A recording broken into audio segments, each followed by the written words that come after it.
এবার সেরিব্রাম থেকে একটু নিচে নামবো, spine and cranium. Spine and cranium কেন দেখি আমরা? কোনো ডিফর্মিটি আছে কিনা দেখার জন্য দেখি। কি ইম্পর্টেন্স এটা? ধর না এই সাইডের প্যারাইটাল লোবটা গেল, ও তো ডিসওরিয়েন্টেড থাকবে, কারণ ওর হায়ার ফাংশন সেরিব্রামে এফেক্ট হয়েছে, ও তো ডিসওরিয়েন্টেড থাকবে। তাহলে কি? তাহলে এবার আমার কাজ হয়েছে দেখার ওর কোনো ট্রমা ছিল, ঠিক আছে? তাহলে তোর একবার ওকে ভালো করে দেখতে হবে ওর কোনো ট্রমা আছে কিনা। স্পাইন অ্যান্ড ক্রেনিয়ামের কাজ ইন্সপেকশনই মোস্ট। ওর কোনো ট্রমা আছে কিনা কোনো সাইডে তুই দেখে নি। এবার যেটা, এটা হলো ক্রেনিয়াম। স্পাইন যেটা, স্পাইন ইজ মোর ইম্পর্টেন্ট। স্পাইনে কেন ইম্পর্টেন্স বেশি কেউ জানিস কি? স্পট স্পাইনের জন্য, ঠিক আছে? তো স্পাইনটা কি করে দেখতে হয় ওটাই আবার একটু ইয়ে আছে। স্পাইন তো এখান থেকে শুরু হচ্ছে, এখান থেকে শুরু হয়ে নিচের দিকে নামছে। Spine should always be palpated with the pulp of the thumb, not the tip of the thumb. আগের দিন কি বলেছি? স্প্লিন কি দিয়ে প্যালপেট করে? লিভার কি দিয়ে প্যালপেট করে? Radial Axis. তাহলে এইটাই আবার পাল্প, নট দ্য টিপ, ঠিক আছে? যখন দেখবি স্টার্নাল টেন্ডারনেস দেখতে টিপ ইউজ করে, ঠিক আছে, কিন্তু স্পাইন দেখতে থাম্বের পাল্প ইউজ করে, ঠিক আছে? রাইট হ্যান্ড ইউজ করবি, উপর থেকে নিচে এভাবে করে ফিল করতে করতে নিচে যাবে। কি দেখবি? কোনো জায়গায় পয়েন্ট অফ টেন্ডারনেস আছে কিনা। কি বললাম? টেন্ডারনেসের জন্য এক্সামিনাররা কি দেখে? মুখের দিকে তাকাচ্ছিস, তাহলে তোর পজিশনটা কি হবে? তোর পজিশনটা এইভাবে হবে। প্রথমে একবার এভাবে হবে, তারপর একবার এভাবে করে নিয়ে জাস্ট তুই কোনো ডেভিয়েশন, স্কোলিওসিস আছে কিনা, কাইফোসিস আছে কিনা ওটা দেখবি। টেন্ডারনেসটা আগে একবার দেখে নিবি ওর মুখের দিকে তাকিয়ে, তারপর কোনো স্ট্রাকচারাল ডিফর্মিটি আছে কিনা এটা দেখে নিবি, ঠিক আছে? তাহলে আমরা ক্রেনিয়ামে just plain and simple inspection, স্পাইনে just palpation, we look for tenderness, we look for any vertebral deformity. বোঝা গেছে? আচ্ছা, তারপরে পয়েন্ট কি? তারপরে পয়েন্ট হয়েছে মেনিনজিয়াল সাইন্স। এবার থেকে অ্যাকচুয়াল ক্লিনিক শুরু হয়েছে। তোরা পেছনে কি দেখতে পাচ্ছিস? দেখতে পেলেই হলো।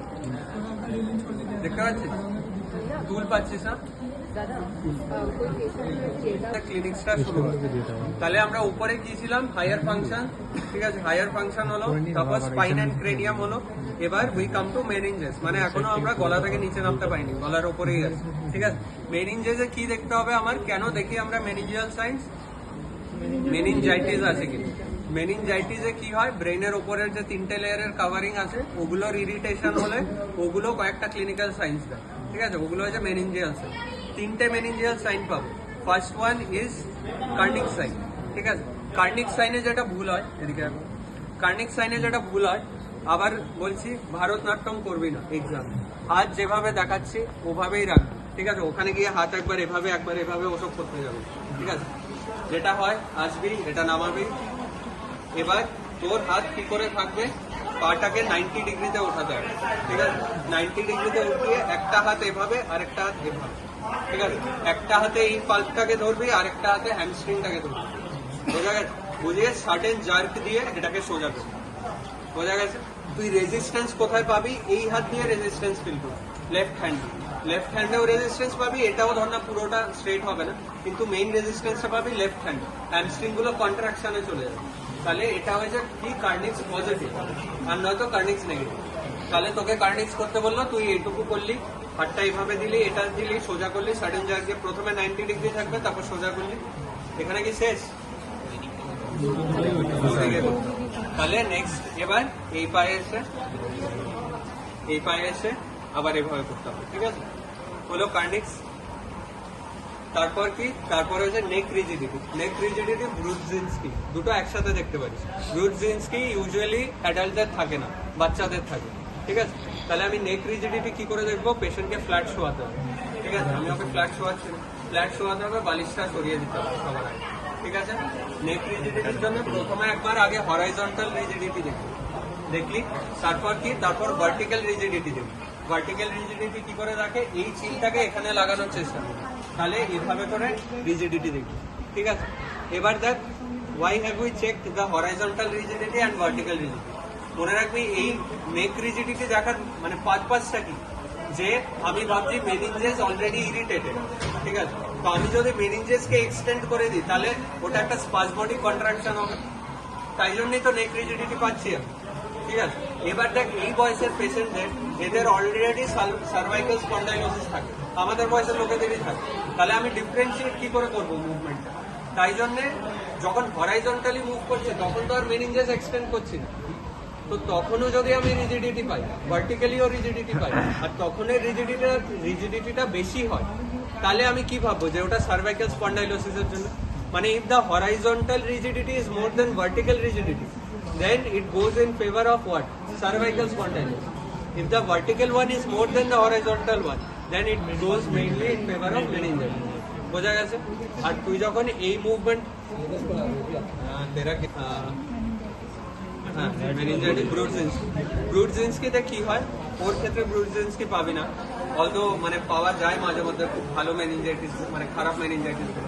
তুই নেকটাকে যে ফ্লেক্স করবি, পা দুটোই এভাবে ফ্লেক্স করবি, ঠিক আছে? That is Brudzinski sign.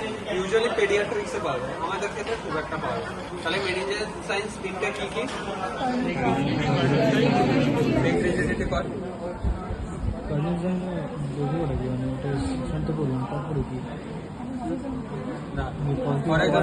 কপালে কপালে বাহার হলো এইভাবে হাত, তুই চিন ধরলে চিন খুলে যাবে, হ্যাঁ পাট করে ওঠা, ঠিক আছে? ছেড়ে मैं लेफ्ट हैंड बोला एस्थेटिक्स के लिए, एग्जामिनर को दिखेगा ना, तुम ऐसे करोगे ढक जाएगा, ऐसे करोगे तो ओपन रहेगा। पूरा पहले दिन बोला था ना, पूरा एक ड्रामा है, तो इसलिए मैं हैंड्स को लेके इतना स्पेसिफिक रहता हूँ। तुम जितना नीट करोगे उतना तुम अगर एक बेसिक सा नेक रिजिडिटी नीटली दिखा दिया, उससे ही इम्प्रेस हो जाएगा।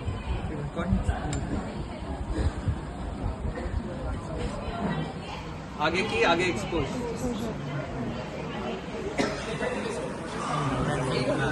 90 कॉर्ड 90 कॉर्ड पार्टे 90 হলো।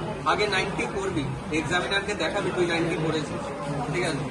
তারপর দু সাইডে করতে হবে, হলো। হাত নিয়ে যাতে কনফিউশন না হয় এক্সামিনার। তারপর কি, তারপর এবার আমরা মেনিনজাস পার করে গেছি। মেনিনজাসের নিচে কি আছে? Brain stem. ব্রেন স্টেমে কি আছে? Cranial nuclear. তাহলে ক্রেনিয়াল নার্ভ, ক্রেনিয়াল নার্ভসটা আজকে যাবো না, ক্রেনিয়াল নার্ভসে গেলে সব ঘেটে যাবে, ঠিক আছে? তাহলে আমরা তার থেকে একটু পরে আসবো। তার নিচে কি আছে? Spinal cord. স্পাইনাল কর্ডে কি আছে? মোটর সেন্সেস, ঠিক আছে? তাহলে আমরা মোটর সিস্টেম দিয়ে শুরু করবো। এবার আমায় মোটর ট্র্যাকটা কেউ বলতে পারবে? আমার মানে কোথা থেকে অরিজিনেট করছে?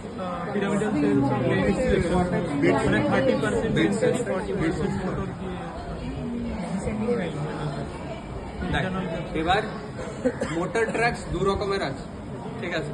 একটা কর্টিকোস্পাইন, একটা পিরামিডাল ট্র্যাক, একটা এক্সট্রা পিরামিডাল, ঠিক আছে?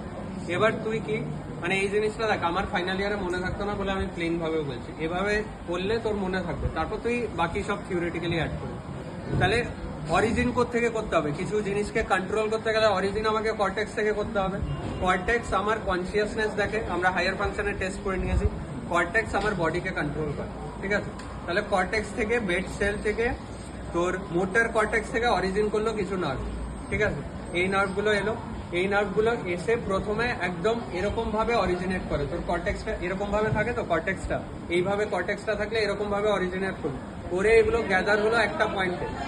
এই পয়েন্টটা কোথায়? Internal capsule. ইন্টারনাল ক্যাপসুলটা কিরকম? এইটা যদি থাকে, ক্যাপসুলটা এরকম, এইরকম থাকে, ঠিক আছে? তার পস্টেরিয়ার লিম্বের সামনের দিকে নামে, ঠিক আছে? আমি এই জিনিসটা কেন বললাম বলতো? যদি কর্টেক্সে ইনভলভ হয়, মোটর কর্টেক্সে স্ট্রোক হয়, তাহলেও তো মোটর যাবে। আর যদি ইন্টারনাল ক্যাপসুলে স্ট্রোক হয়, তাহলেও তো মোটর যাবে, তাই না? তাহলে তুই ডিফারেন্সিয়েট কি করে করবি? এখানে ফিচারটা বেশি আসবে, ছোট জায়গায় কর্টেক্স হলে কর্টিক্যাল ফিচার্স গুলো পাবে, ও ডিসওরিয়েন্টেড হবে, ও ড্রাউজি হবে, বুঝতে পেরেছিস? ওর জিসিএস কমে যাবে। তাহলে কর্টেক্স হলে আমি কর্টিক্যাল ফাংশন গুলো অল্টার্ড পাবো। কিন্তু যদি ইন্টারনাল ক্যাপসুলে হয়, which is the most common site for CVA, তখনও দেখবো যে আমি লেফট সাইডেড সিবিএ হয়ে আছে, কিন্তু ওর কর্টিক্যাল ফাংশন সব নয়। তাহলে আমি লোকালাইজ করতে পারবো। আর যদি মাঝখানে হয়, তাহলে মাঝখানে হলে ব্যাপারটা কি সুন্দর দেখ, এভাবে আসছে তো, তাহলে এই ধরনের এই ট্র্যাকটার জায়গাটা ইনভলভ হয়েছে, তাহলে শুধু এই ট্র্যাকটা যেই জায়গাটাকে সাপ্লাই করে ওই জায়গাটায় ইনভলভমেন্ট পাবো। তাহলে আমি অ্যাসিমেট্রিক্যাল প্যারালাইসিস, ধর না মোনোপ্যারাসিস পাবো, বা শুধু হাত আর পায়ের ডিস্টাল মাসলের পাবো, এরকম প্যাচি প্যারাসিস পাবো, প্যাচি প্লেজিয়া পাবো, বুঝতে পেরেছিস? প্যাচি প্যারালাইসিস পাবো যদি মাঝের জায়গাটা ইনভলভ হয়, ঠিক আছে? হ্যাঁ, হোমানকুলাসের মতো করে অনেকটা পাবো। হোমানকুলাস, আচ্ছা ঠিক আছে, হোমানকুলাসে কিরকম ভাবে থাকে? হোমানকুলাস জিনিসটা কি, যে কি করে সাপ্লাই আছে, মোটর সাপ্লাই। তাহলে এইভাবে যদি ব্রেনটা হয়, ঠিক আছে, এইভাবে, তো তাহলে মনে রাখবি বাদর পা দিয়ে ঝোলার মতো, মানে পা দুটো থাকে মাঝখানে, এই লোবের এইটা ধরনের একটা লোব, বোঝা গেছে? পা দুটো থাকে এখানে, বাকি বডিটা এখানে, হাত দুটো থাকে এইদিকে, ঠিক আছে, আর একটু ভেতরে থাকে লিপস। তো মোটার হোমানকুলাসটা এইভাবে। তাহলে একটা সুন্দর জিনিস দেখ, ইউজুয়ালি আমরা জানি কি প্যারাপ্যারাসিস মানে কি, বোথ লোয়ার লিপ কাদের হয়, পট স্পাইন হলে হয়, ট্রমার পর স্পাইনাল কর্ডে ইনজুরি হলে হয়, মানে বেসিক্যালি নিচ থেকে এভাবে কেটে গেলে, তার কেটে গেলে পা দুটো প্যারালাইসিস। কিন্তু এত সুন্দর জিনিসটা, দু সাইডে ব্রেন তো এভাবে আছে, সেরিব্রাম দুটো এভাবে আছে, সেরিব্রামে হোমানকুলাসে পা দুটো এভাবে আছে। তাহলে এইখানে যদি কোনো টিউমার হয়, দুদিকের পায়ের সাপ্লাই অল্টার্ড হবে, তাহলে এটাকে বলে প্যারাসেজাইটাল মেনিনজিওমা বলে কিছু। তো প্যারাসেজাইটাল মেনিনজিওমার ক্ষেত্রে পেশেন্ট প্যারাপ্যারাসিস নিয়ে আসবে। কিন্তু তোরা ক্লাস করেছিস, তোরা কি করে লোকালাইজ করে নিবি? তোরা দেখবি এর higher function altered. Spinal cord ইনজুরিতে হায়ার ফাংশন অল্টার্ড নয়, কিন্তু প্যারাসেজাইটাল মেনিনজিওমা কি কর্টেক্সে চাপ দিচ্ছে তো দু সাইডে, তাহলে হায়ার ফাংশন কি থাকবে? অল্টার্ড থাকবে। সিজার হতে পারে, সিনকোপ হতে পারে, হেডেক নিয়ে আসবে, কিন্তু ওই কেসে কোমর ব্যথা নিয়ে আসবে, ট্রমার হিস্ট্রি, টিবির হিস্ট্রি, এসব নিয়ে আসবে। বোঝা গেছে ব্যাপারটা? সুন্দর না নিউরোলজির জিনিস? আচ্ছা, তারপর কোথায় এলাম আমরা? মোটর বলছিলাম, কোথায় অব্দি ছিলাম? ইন্টারনাল ক্যাপসুল থেকে এবার নামার এদের বাকিটা অবভিয়াস। নামার একটাই রাস্তা আছে, ব্রেন স্টেমে পরপর কি আছে? তিনটা স্ট্রাকচার। নামলো, এবার কেন জানি না কি ইচ্ছে হয়েছিল, ক্রস করবে, মেডুলার নিচে এসে ওরা ক্রস করবে, ক্রসিং হলো, ক্রস করে আবার নিচে নামলো। ক্রস যখন করছে তাহলে ওটাকে বলে lateral corticospinal tract. That is the main motor tract of our body. Corticospinal, cortex থেকে স্পাইনাল কর্ড এসে হলো। তাহলে এবার ল্যাটারাল কর্টিকোস্পাইনাল ট্র্যাক্ট দিয়ে নামলো, নেমে কোথায় শেষ হচ্ছে? নেমে দুটো জায়গায় শেষ হয়। একটা হয়েছে ব্রেইন স্টেমের তোর ক্রেনিয়াল নিউক্লিয়াই গুলো, আরেকটা হয়েছে তোর অ্যান্টেরিয়র হর্ন, ঠিক আছে? যেগুলো ক্রেনিয়াল নিউক্লিয়াই শেষ হয় ওগুলোকে বলে কর্টিকোবালবার ট্র্যাক্ট, আর যেগুলো ইয়েতে স্পাইনাল কর্ডে শেষ হয় কর্টিকোস্পাইন। এইটুকু অবধি আমার ইউএমএন, ঠিক আছে? বলো ওপর থেকে আসছে তো, এইগুলো তো আপার মোটর নিউরন, মানে আপার ওপরের থেকে মোটর সাপ্লাইয়ের জন্য নিউরন এলো, কর্টিকোবালবার, কর্টিকোস্পাইনাল এসে এবার নিচ থেকে নার্ভ ছাড়বে সাইন্যাপস করে। নিচ থেকে নর্মালি অ্যান্টেরিয়র হর্ন সেল থেকে লোয়ার মোটর গুলো বেরোচ্ছে, মানে মোটর সাপ্লাইয়ের জন্য, আর এমনি ক্রেনিয়াল নার্ভ গুলো বেরোচ্ছে ক্রেনিয়াল সাপ্লাই গুলো। বোঝা গেছে? এইটুকুই আমার মোটর ট্র্যাক্ট, এর থেকে বেশি তোকে ভাবতে হবে, ঠিক আছে? এবার বল, মানে এবার যেটা বলছি দেখ, ব্যাপারটা খুব সুন্দর। তুই ফোনটা দে আমায়, তুই এই হ্যামারটাকে তোল, ঠিক আছে? ও এই হ্যামারটাকে তুললো, দেখ হ্যামারটার মুভমেন্টটা কি হলো। ও আগে যে কাজটা করছিল সবার আগে কি, ওই কাজটা ফোনটা দিয়ে ওই কাজটাকে থামালো, হার্টটাকে স্টেবিলাইজ করলো, হার্টটাকে ইনহিবিট করলো। আর তারপর কি, তারপর যে অ্যাগোনিস্ট মাসলগুলো, মানে হ্যামারটা তোলার জন্য যে অ্যাগোনিস্ট গুলো, ওগুলোকে ইউজ করলো। অ্যাগোনিস্ট কারা এই টাইমে? আমার এক্সটেন্সর, আমার হার্টটা এক্সটেন্ড হচ্ছে, অ্যাগোনিস্ট গুলো ইউজ করলো। যেই সামনে চলে গেল, এবার অ্যাগোনিস্ট গুলোকে বন্ধ করছে কারা? অ্যান্টাগোনিস্ট গুলো। এবার আমার বাইসেপস কাজ করছে, তাই তো? অ্যান্টাগোনিস্ট কাজ করছে, অ্যান্টাগোনিস্ট কাজ করে কি আমার হাতটাকে এখানে ব্রেক লাগাচ্ছে, তারপর আবার এখানের অ্যাগোনিস্ট গুলো দিয়ে আমি তুলছি। আবার এখানে আমি এভাবে তুলতে থাকলে তো আমার পুরো হাতটা, মানে আমার নখগুলো হাতের ভেতর ঢুকে যেত, তাহলে ওটাকে প্রিভেন্ট করছে আবার আমার অ্যান্টাগোনিস্ট গুলো। বোঝা গেছে? হাতের ব্যাপারটা ছাড়, প্রথমে আমি পুরো লিম্বটাকে এক জায়গায় ইনহিবিট করে দিচ্ছি মুভমেন্ট, তারপর অ্যাগোনিস্ট গুলো মুভ করছি, তারপর অ্যান্টাগোনিস্ট গুলো দিয়ে ওখানে ব্রেক মারছি, তারপর আমি পেনটা তুলছি বা হ্যামারটা তুলছি। বোঝা গেছে আমার হাতটা? প্রথমে হাতটা stop, any movement in the hand is stop, তারপর আমি এটাকে অ্যাগোনিস্ট গুলো দিয়ে এটার দিকে যাচ্ছি, কিন্তু এটার দিকে গিয়ে তুই অ্যান্টাগোনিস্ট গুলো দিয়ে ব্রেক মারছিস হাতটা, নয়তো তুই এভাবেই যেতে থাকছিস, তাই না? অ্যান্টাগোনিস্ট দিয়ে ব্রেক মারছিস, তারপর তুই এটাকে ধরছিস। হলো এই যে মুভমেন্টটা, এই মুভমেন্টটাকে প্রথমটাকে বলে হাইপার অ্যাক্টিভ ইনহিবিশন। প্রথম যে আমি হাতটাকে বন্ধ করছি, ঠিক আছে? তারপরেরটাকে বলে অ্যাক্টিভ রেসপন্স, তারপরেরটাকে বলে অ্যাক্টিভ ইনহিবিশন। ঠিক আছে, এই মুভমেন্টটাকে কে কন্ট্রোল করে? এটাকে করে বেসাল গ্যাংলিয়া। ঠিক আছে, বেসাল গ্যাংলিয়াটা কে ঘেটে গেলে বলবি, ঠিক আছে? তাহলে এত ডিটেলসে যাবো না, সোজা ইয়েতে যাবো। আমি এটা বলছি যাতে তোরা গিয়ে থিওরিটা পড়লে সুবিধা হয়। এখান দিয়ে তো এলো আমার কর্টেক্স থেকে এলো। এবার কর্টেক্স দেখ, আমাদের সবার সাথে ট্রাস্ট ইস্যুজ আছে, ব্রেনেরও নিজের কর্টেক্সের সাথে ট্রাস্ট ইস্যুজ আছে। তো ব্রেন কি করে, যেই কর্টেক্স কোনো ইম্পালস দিল, ব্রেন আগে ওটাকে ইনহিবিট করে দেবে, বলবে আমি আগে চেক করব, আমি একটা সাইকেল দিয়ে যাব, তারপর যদি আমার মনে হয় এটা ঠিক তখন আমি পাঠাবো। বোঝা গেছে? তো তাহলে কর্টেক্স বললো যে আমার হ্যামারটাকে তুলতে হবে। তো কর্টেক্সেরও তো একটা সে থাকবে নাকি কর্টেক্স পুরোপুরি মানে বেসাল গ্যাংলিয়া ডিপেন্ডেন্ট? কর্টেক্স কি করে, ওটা তোলার জন্য আগে তোর হাতটাকে ইনহিবিট করে দেবে, কোনো মুভমেন্টকে হল্ট করে দিল, তারপর সিগন্যাল পাঠালো কোথায়? বেসাল গ্যাংলিয়ার কাছে। এবার বেসাল গ্যাংলিয়া ওটাকে দেখলো, দেখে বললো তাহলে আমি কি করব, তাহলে এই টাইমে আমি অ্যাগোনিস্ট গুলোকে কাজ করাবো কিন্তু অ্যান্টাগনিস্ট গুলোকে ইনহিবিট করবো। ঠিক আছে, তাহলে বেসাল গ্যাংলিয়া সাইকেলটা বুঝতে পারলো যে ওটা তুলতে হবে, ওটা রিলে হলো, রিলে হয়ে ও বললো যে আমি এই টাইমে ট্রাইসেপসটাকে কাজে লাগাবো, বাইসেপসটাকে ইনহিবিট করবো। তাহলে তাই জন্য আমার হাতটা এভাবে মুভ করলো, ট্রাইসেপসটা কাজ করলো, এটা ইনহিবিট হলো। এবার আরেকটু পর বেসাল গ্যাংলিয়া দেখলো না, এবার আমি বাইসেপসটাকে ইনহিবিট করবো, ট্রাইসেপসটাকে কাজে লাগাবো, তখন ওখানে গিয়ে ওইটা ইনহিবিট হয়ে গেল, তারপর আমি এটাকে তুললাম। তাহলে আমার এই যে পিরামিডাল ট্র্যাক্টের যে ইম্পালসটা, ওটাকে আলটিমেটলি মডিফাই কে করলো? মডিফাই করলো এক্সট্রা পিরামিডাল ট্র্যাক্ট। ঠিক আছে, এই বেসাল গ্যাংলিয়া সার্কিটটাকে এক্সট্রা পিরামিডাল বল, এটা বেসাল গ্যাংলিয়া কন্ট্রোল করছে কর্টিকোস্পাইনাল ট্র্যাক্ট, এটাকে বলে এক্সট্রা পিরামিডাল। ঠিক আছে, তাহলে এবার আমরা মোটরে ঢুকে যাচ্ছি।